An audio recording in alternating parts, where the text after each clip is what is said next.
Para sa Rated X numero 37, ako si Canton Israel. Isa lamang po sa mga lead convener ng X Smuggling Movement ang maghahatid ng mga pagbabalita at impormasyon na nakasentro sa illegal tobacco trade. Samahan po ninyo ako hanggang sa kabuuan ng programang ito para sa mga balitang inihanda ng X Smuggling Team. Narito ang mga headlines. Monitoring ng Yossi at vape smuggling, pinahihigpitan ni PBBM. Ang ating pong paksa, the commoditization of smuggled vape. Pag-aaralan po natin ang impact nito sa ating lipunan at sa opinyon. Sa opinyon, sino kaya ang kapit na politiko ni Chinaman? Si Chinaman po ang kinikilalang number 1 Yossi smuggler sa bansa. Ang tanong, meron din kayang Chinaman sa vape industry?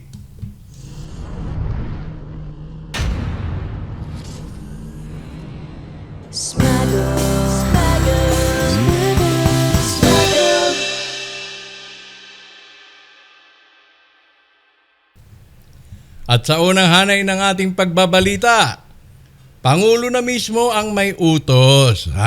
Para po dyan sa mga name droppers sa mundo ng vaping. May mga name droppers kasi sabi ganito't ganyan Ito, Pangulo na mismo. Mismo ang ama.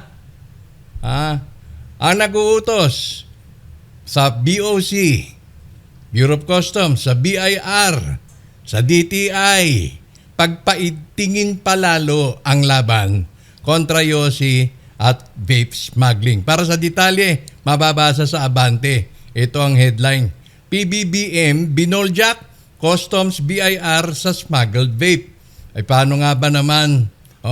Bakit hindi kakalampagin ng Pangulo? Siyempre, nasa solid north galing ang ating Pangulo.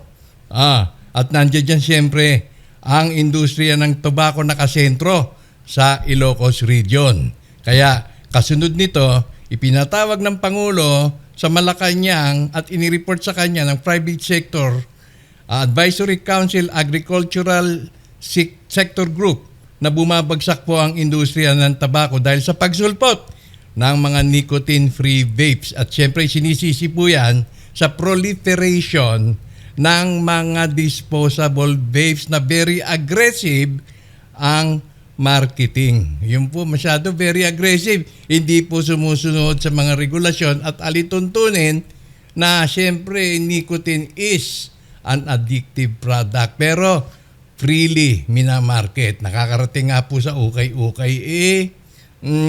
Kaya yan po ang nagiging problema ngayon. Naapektuhan po ang tobacco industry. Kaya sabi, enforcement and anti-smuggling and all that, you really have to beef them up. And I think we're doing that.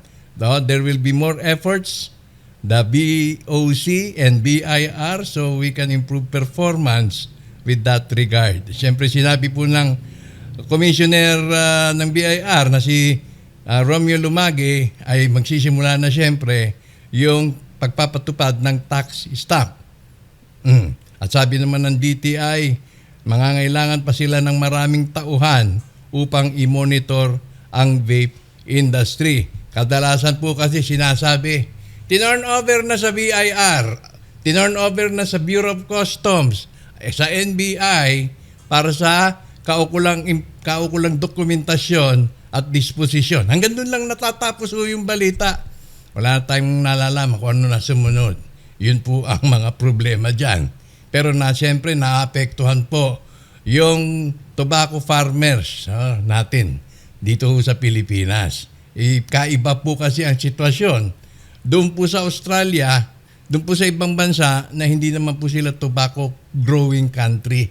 Ang Pilipinas po ay isa pong tobacco growing country at siyempre isa po sa mga masasabing dekalidad na tabako yung pong Virginia tobacco na nandiyan dyan po sa karamihan po yan ay nakatanim sa Ilocos Region, partikular sa Ilocos Sur.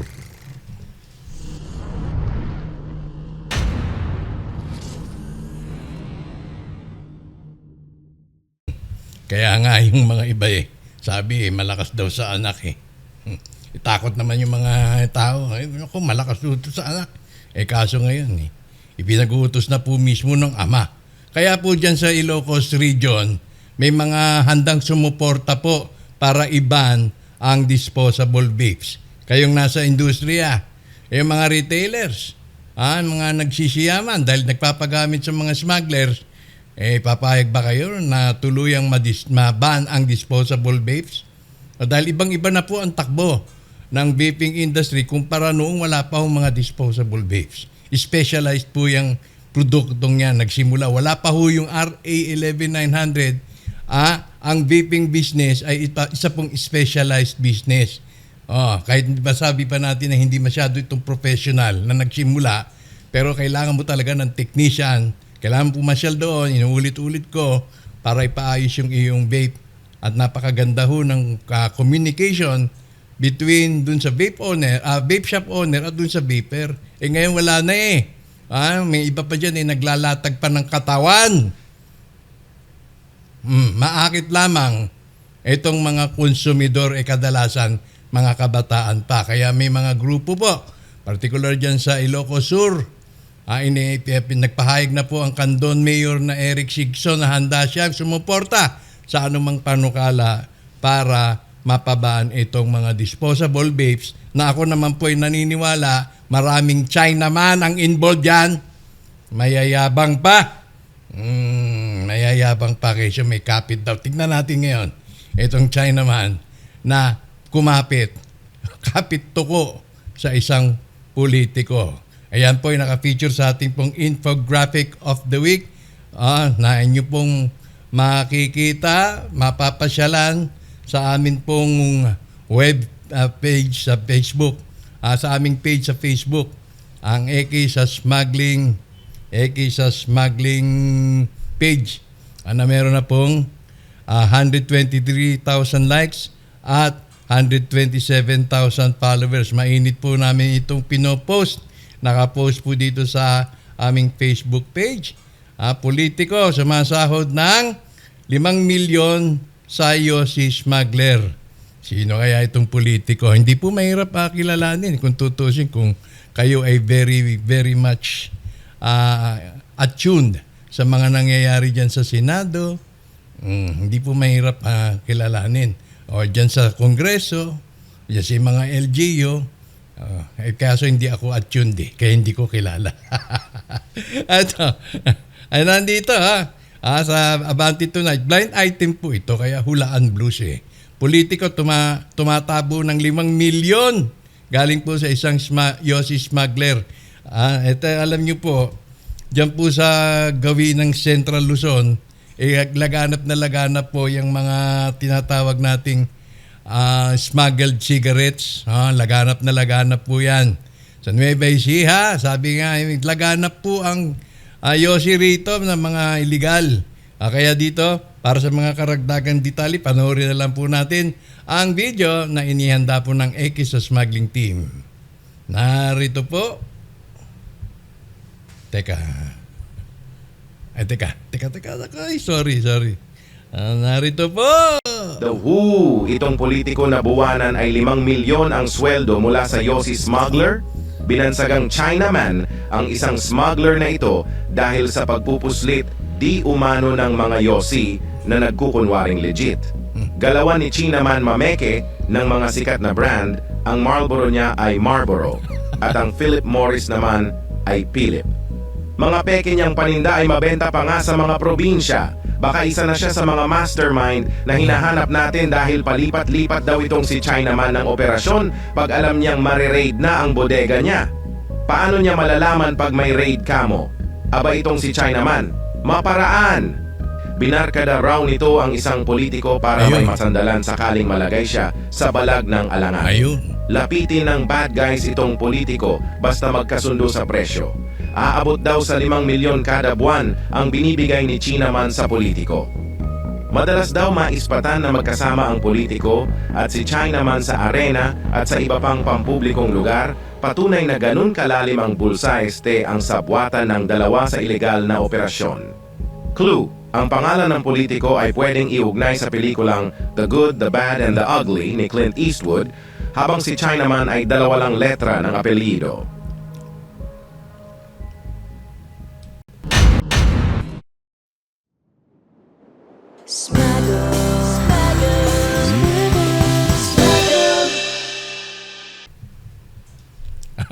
Nakita nyo na rin lang kanina. Ito yan, no? Isa po yan sa mga kapituko ng panahon ni Presidente Duterte. Style China ho yan, Chinese ho yan.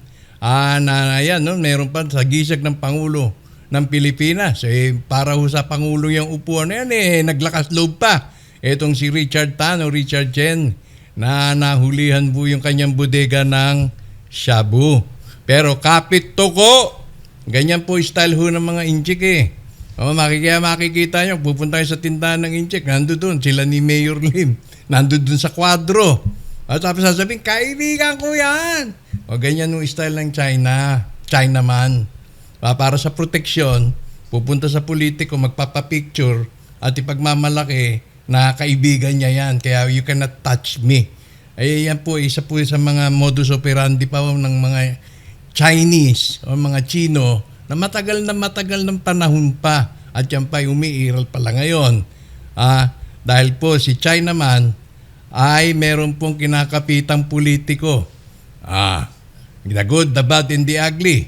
Tingnan nyo na lang doon kung sino yung the good. The good. Tsaka yung the ugly version. Baka yun, baka yun. Makikita nyo po yan. Madali lang pong masungkit ang pangalan na maaari pong mayugnay doon po sa description na binigay po doon sa nalathala po sa Abante na blind item. Alam nyo, kung kayo ay makikipagsabwat, doon na rin po tayo tutungo doon sa ating paksa, commoditization. Itong sino kaya itong kapit ni Chinaman? Siyempre, hindi po natin kilala yan. Marami po kasing mga inject o kadalasan isang syllable lang po yung kanilang mga pangalan. So, hindi po natin yan matutukoy pa sa ngayon. At kung matukoy man, delikado na ilabas dahil wala pa naman ho tayong matibay na katibayan na siya nga ay yung taong tinutukoy ho ng blind item. So, atin na lang po yung himay-mayin. Paano po ba kung kayo ay ma-involve dyan sa negosyo na pinangungunahan ng mga smuggler. Dahil yung smuggler na yan, nagre-recruit po yan ng mga Pilipino, ng mga galamay. Yung mga galamay, siyempre, ganadong-ganado, kumikita, yumayaman, nagkakapera, pero yan ay panandalian lamang. Bakit kanyo? Dahil malakas ka nga bumenta, halimbawa ng disposable, alaga ka, pero habang may pakinabang ka lang. Di ba, Mr. DJ? Habang may pakinabang ka, alaga ka. Bibigyan ka pa nga ng consignment. Kita mo. Paano ka yayaman? Paano ba naman kung hindi ka yumaman yan? Bibigyan ka ng consignment, walang bayad. Wala kang puhunan, ibenta mo lang dahil magaling kang magdispatcha. Pero kapag naman ikaw ay nahuli, pag naasunto ka dahil sa smuggling, lalayuan ka na niyan at itatanggi ka ni Chinaman. Ayan po ang kadalasang sisde. Ilalaglag ka. Batang-bata ka pa naman. Maganda pa sana yung futuro. Kahit sabihin na natin moderate lang o modest lang yung pinagkakabuhayan, malinis naman. Hindi ka majajaryo. Yung iba ko kasi najajaryo for the first time. Masama pang balita, criminal activity pa. Ngayon, pangalawa, limpak-limpak, bawat hipak ang napupunta sa Chinaman. Limpak-limpak ho, bawat hit-hit ng sigarilyo, kanino napupunta? Sa Chinaman. Hindi po sa mga Pilipino. Paano nangyari yun? Saan ba napupunta yung nire-remit ninyong pera? Where does the money end? Money trail ho tayo. Lahat ho yan nauuwi ho sa China. Imbis na mauwi ho dun sa Ilocos region Imbis na para dun sa mga magsasaka natin ng tabako lumalagpas pa, nag-overseas pa. Pupunta pa ng China, doon po tumitigil, humihimpil yung pera. Mga galamay na akala'y tiwasay at dalisay ang pinasok na hanap buhay, Lingid sa kanila ang kanilang pagpapagal ay si Chinaman lamang ang nakikinabang. Proteksyon ng nicotine consumer, iwaksi ang smuggled vape at yosi. Walang happy ending sa mga kasabwat. Tanging smugglers lamang ang panalo. Totoo naman eh. Sino po ba yung mga kasabwat? Yun po yung mga painante, mga mangingisda na gustong kumita, tripulante. Hanggang doon lang. Nadyari ba si Chinaman? Hindi, di ba? Wala. May nadyari ba Chinaman? Wala. Maliban dun sa mga pogo operators na ilan. Hindi na rin alam kung nasa na. Pero sa smuggling, may nadyari ba na siya mastermind? Unfortunately, wala. Sana. Ito pong pinaigting na panawagan ng ating Pangulo ay magresulta na po ito ng mas solidong kahihinatnan o kapupuntahan. Balot na gusto nating makakita ng mastermind na madyaryo, mahuli, makolar ng ating kapulisan. So, sa ating pagbabalik, ano po itong commoditization at paano po nakaka-apekto ito sa ating lipunan? Abangan sa ating pong pagbabalik.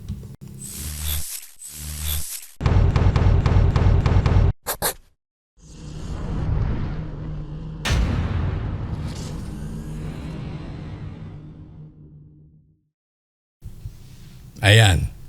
So, ano po ba yung commoditization? Gaya po ng aking pinagpauna, nagsimula po ang vaping business. Yung mga nagkukumpuni ho ng mga may wire, may cotton, may bulak, may mod, may pod at nilalagyan ho ng vape juice. Tiwasay ho di ba? Matahimik ho ang lahat. Highly specialized po yung produkto. Highly specialized po yung produkto. Manapay. Ito po ay naglalaman ng nicotine na very addictive po yung substance na yan. Pero gusto po nilang i-commoditize, maging popular, i-commercialize as if nagbebenta lang ho sila ng pabango. Kaya ho nga kumakalat ho yan. Mga vapes na yan na nakuha o nakumpis ka pero may natitira pa kaya dinidispatcha. Nakikita po yan sa ukay-ukay. Hindi lamang po sa ukay-ukay, nakita pa po yan sa itlugan. Ito, pinost po yan natin sa ating NCUP files, no? Eggs and flaba combo. Ang flaba ay nasa itlugan na. Kita po ninyo, nasa itlugan. Dito naman sa Mercedes Camarines Norte, nasa isang maliit na butik. Nagtitinda ng sari-sari. At dyan po ang paghahalo-halo ng produkto, sinyalis na po yan ng commoditization.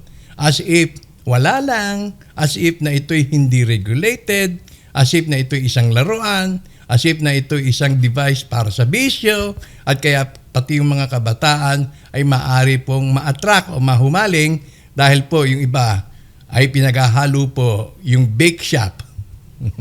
Pinaghahalo po yung barbershop. Computer shop, cellphone repair shop, gaya po nito. Ano pa?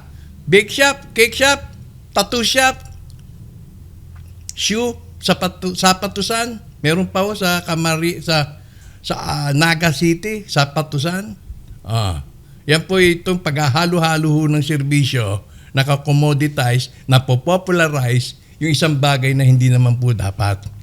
Dapat ay pupunta ka sa isang vape shop, kukonsulta ka doon sa attendant, doon sa store attendant na bantay at magbibigay sa iyo ng payo.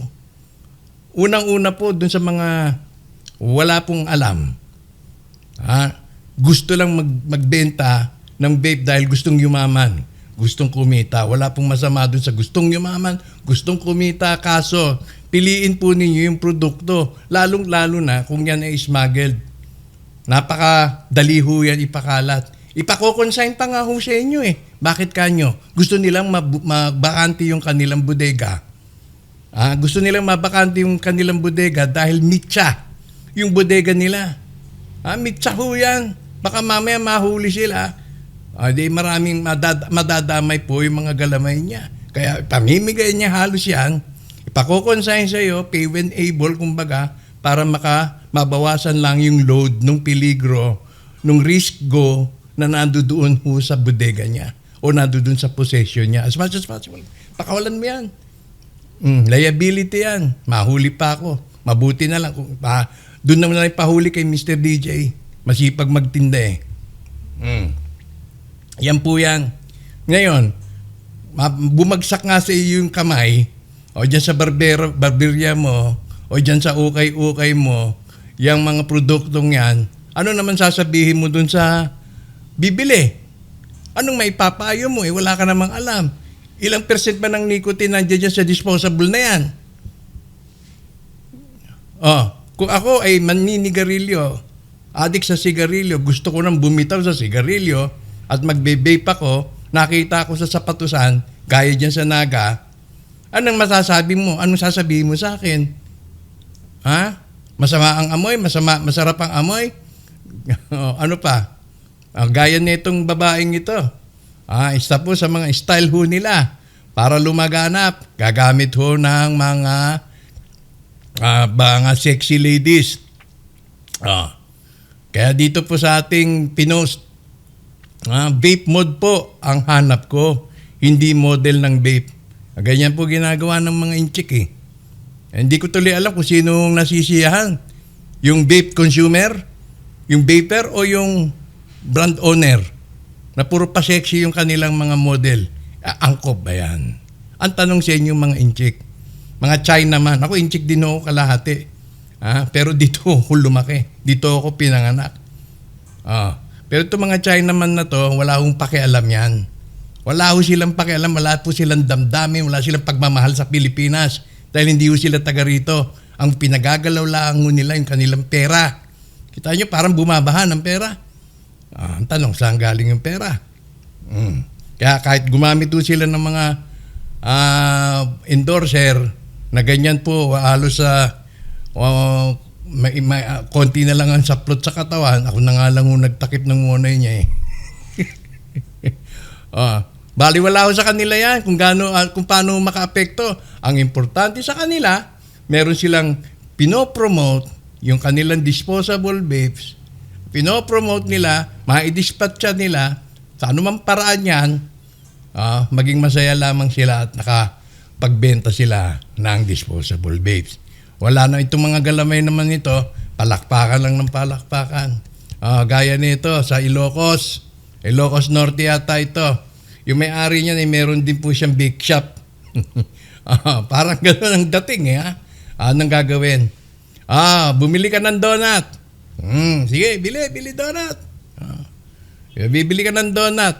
Mananalo ka ng disposable vapes. Pambihirang gimmick yan. Dito, ethereal na yan. Sa Ilocos yan eh. Buy a box of 10. Laman ng 10. Tapos mananalo ka. Secure your slot dahil ikaw ay manalo ng vape. Paano kung manalo ay bata? Maobliga yung vape. Paano kung minor de edad?